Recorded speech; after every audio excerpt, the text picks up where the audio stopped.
चलिए आगे बढ़ते हैं। और ये जो सडन फॉल बाजार में देखी है, ऑलमोस्ट ऐसा लग रहा है कि 17,800 के लेवल रिविजिट कर जाएंगे जो हमने 2 हफ्ते पहले देखे थे, और दिल दहला देने वाली फॉल नजर आई। उसके पीछे के कारणों के बारे में बात करते हैं। हमारे साथ मनीष जैन जुड़ रहे हैं, एम्बिट कैपिटल के सीनियर फंड मैनेजर हैं और बहुत इंपॉर्टेंट फंड चलाते हैं। मनीष, आज हम आपके फंड के बारे में नहीं, लेकिन बाजार के स्ट्रक्चर के बारे में आपसे समझना चाहेंगे। जो सडन क्रैक आया है, कौन सी चिंताएं हैं बाजार के दिमाग पे आपके हिसाब से? क्योंकि ये फेड वाला मामला तो कुछ नया नहीं है, ये तो पहले से ही मालूम है कि फेड शायद ओवरशूट करेगा हार्डनिंग में। तो ये मामला बिगड़ा कहां पे है? नहीं, तो आपकी बात बिल्कुल सही है कि जो कल फेड की बॉडी लैंग्वेज थी उसमें कुछ बहुत ज्यादा चेंज या बहुत ज्यादा बदलाव नहीं आया है। आई थिंक मार्केट की एक्सपेक्टेशन ऑलरेडी यही थी कि इस साल शायद रेट कट देखने को ना मिले, और एक बार जब वो रेट हाइक्स खत्म होंगे उसके बाद एक लंबा सा पॉज होगा। सो शायद कारण ये नहीं है। मुझे जहां तक लगता है कि मार्केट पिछले कुछ दिनों से दो कारणों से ज्यादा वीक लग रहा है। 18,500 18,600 टच करने के बाद वहां से मार्केट काफी रेंज बाउंड रहा है, और आज 18,000 तोड़ने के पीछे आई थिंक सबसे बड़ा कारण ये है कि अब कंपनियों ने अपनी guidance, pre quarterly result announcements शुरू कर दिया। वो हमको कई सारे स्टॉक्स में दिख भी रहा है, जैसे बजाज फाइनेंस अगर आप आज देखें तो 6-7% डाउन है। पेंट सेक्टर में, डिस्क्रिशनरी कंजम्पशन में, एफएमसीजी में एक्सपेक्टेशंस है कि वीकनेस थोड़ी मार्केट में रहेगी, ग्रोथ शायद उतनी अच्छी नहीं है, रूरल ग्रोथ शायद बहुत ज्यादा अच्छी नहीं दिख रही है। सो मुझे लगता है एक बड़ा कारण ये है कि क्वार्टरली रिजल्ट्स जो आने वाले हैं आईटी सेक्टर में भी और जगहों पे जहां पे वीकनेस दिखने वाली है, लोगों का एक्सपेक्टेशन ऐसा बिल्डअप हो रहा है कि वीकनेस दिखेगी। कुछ एक मार्केट वो ओवरऑल बिल्डिंग कर रहा है, और दूसरा मुझे ये लगता है कि शॉर्टिंग और एफआईआई का सेलिंग प्रेशर थोड़ा इंटेंसिफाई हो रहा है इस जगह पे, यहाँ पे।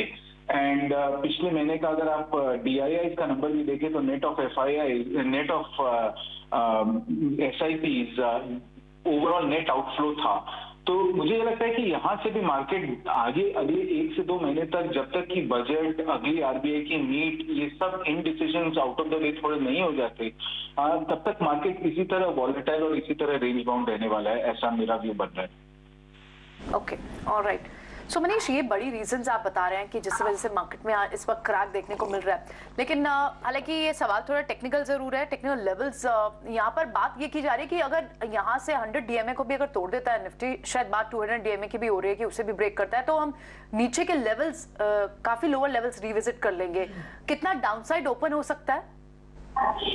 मैं पिछले 1 साल से यही देख रहा हूँ, right. At different points of time market में व्यू लोगों का ये बनता है, जब मार्केट 18,500 के आसपास जाता है तो कि वापस से शायद बुलरन आ गया है, फिर करेक्शन आती है 16,500 16,800 के आसपास, मार्केट वापस वहां से रिबाउंड मार जाता है।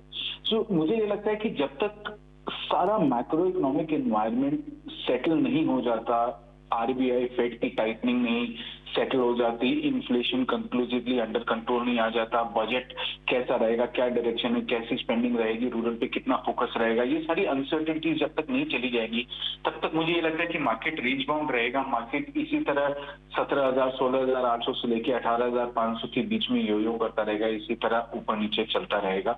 बहुत ज्यादा incrementally in the next 1 to 2 months मुझे यहाँ से रिटर्न बनता नहीं दिख रहा है। But at the same time as an investor मैं ये समझता हूँ कि यहाँ से अगला 1 साल मुझे बहुत अच्छा लगता है।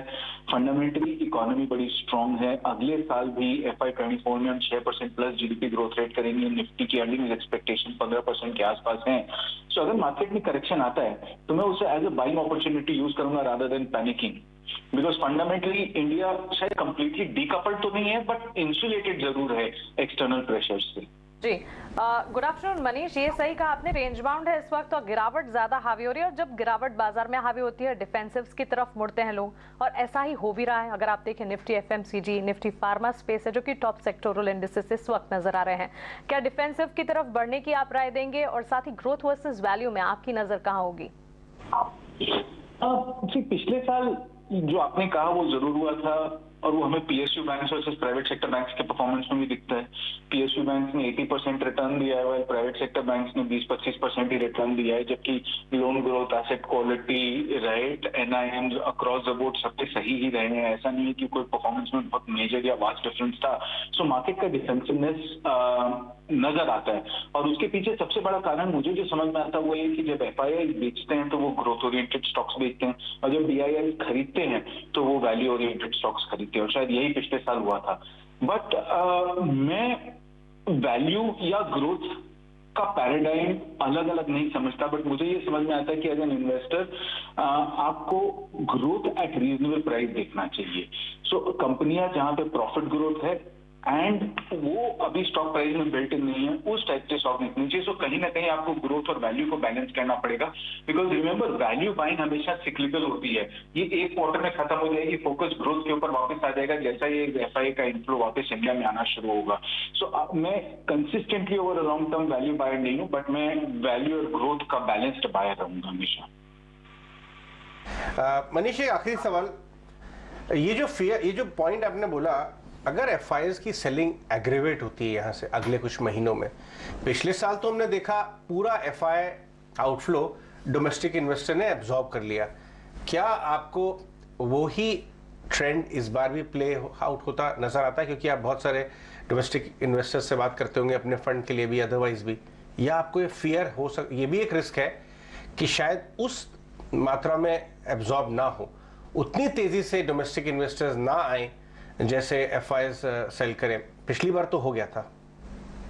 जी अजय, मैं आपकी बात से एग्री करता हूँ थोड़ा बहुत कि इस साल डीआईआई का इनफ्लो म्यूटेड रहेगा, और ये हमें नंबर्स में भी दिख रहा है, राइट। अगर नेट ऑफ एसआईपी जब आप देखें तो महीने दर महीने हर महीने इक्विटी आउटफ्लो म्यूचुअल फंड से बढ़ता चला जा रहा है, राइट। और उसके पीछे सबसे बड़ा कारण ये है कि मार्केट में पिछले 12 महीनों से किसी रिटेल इन्वेस्टर का रिटर्न बना नहीं है, बल्कि at the same time debt markets में, फिक्स्ड इनकम में और बैंक एफडीज में भी यील्ड्स ऊपर चले गए हैं। सो लोगों को शायद वहां पे ज्यादा रुझान दिख रहा है, मनी फ्लो वहां पे अमूमन दिख रहा है। But at the same time मेरा ये मानना है कि अगर आप चाइना की सिचुएशन देखें, अगर आप यूएस की सिचुएशन देखें और यूरोप की सिचुएशन देखें, जैसे ही टाइटनिंग से पॉज आता है, अगले 1 से 2 महीने थोड़े वॉलेटाइल रह सकते हैं, बट उसके बाद जैसे ही मामला सारा सेटल होता है, जैसे ही पॉज आता है एक रेट हाइक में, मैं ये एक्सपेक्ट जरूर करूंगा कि एफआईआई इंडिया में वापस आएंगे, और जो शेयर इमर्जिंग मार्केट्स में इंडिया का बड़ा है 7-8% से लेके 20% तक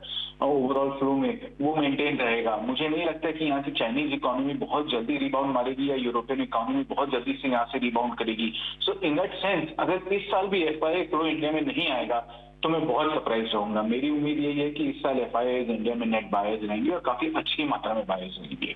राइट, ठीक है Manish, thank you so much for this analysis. तो एफआईआईज इस साल बायर्स होने चाहिए, लेकिन अभी थोड़ी वॉलेटिलिटी अभी फिलहाल 1-2 महीने के लिए तो, और पूरे साल के लिए भी इनफैक्ट इस बार